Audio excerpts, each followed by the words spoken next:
that's where it will come over the top. So I'll have a full plate on there. The bulb will come out.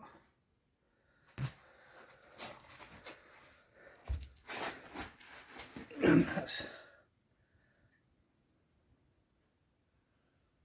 the system.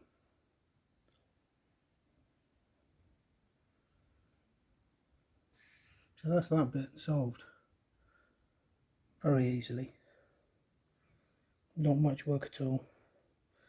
So apart from turning them down, to be honest, you could stick them in a drill and grind them down. It's not that hard, so it's easily possible.